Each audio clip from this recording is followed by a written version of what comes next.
that brings me to another one of my points. I believe that our adult problem centers around people trying to make money. It doesn't center around people trying to be drug addicts.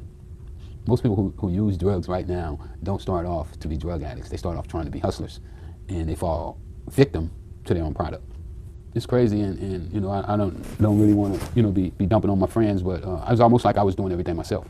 You know, when I was sitting in prison, and I was like, you know, your guys ain't sending you no money. Your guys ain't looking out for you. And I was a little mad at them. You know, like, wow, I come in here, you know, didn't say nothing about nobody, kept my mouth shut, nobody got arrested, but nobody really like looked out for me. You know, the only person really came and see me was my mom. My girlfriends came, you know, the first couple months, you know, but they were out fast.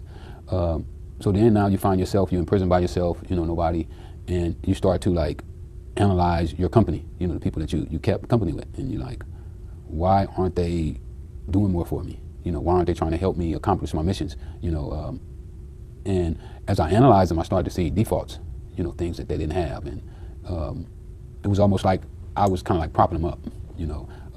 Matter of fact, I had a speech with them a couple weeks ago, and I was telling them it's like that sometimes I feel like I'm working with the bad news bears, you know, the guys who can't run, can't bat, they can't run. It's like, wow, man, when you do, it's gonna pick your axe up, and it's hard to find good people.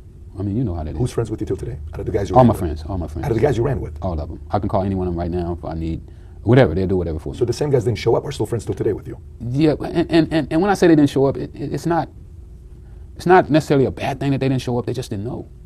They just didn't know that they should be showing up. They didn't know. And like the other day, I was talking to my friends and my families, and I was telling them, like, I work right now so that if my friends need my help, I want to be in a position to where I can help them. They would help me if they could, but they can't because they're not putting themselves in a position to be able to, if that makes any sense. So you don't put any of it on them? You're not even putting any of it on them? You don't have any, you have zero expectations of human beings in the world? Is that a fair statement? Yeah, pretty fair statement. And because of that, you're relaxed, you're free, you're happy, nobody can disappoint you? No, they can't. No one can disappoint you? No. Were you always like this, or did you work to get to this point? I don't know. I don't know if those books kind of, you know, reading all those books kind of like put me in a space that, you know, we're supposed to pursue knowledge as human beings, and those books allow me to really like break down everything.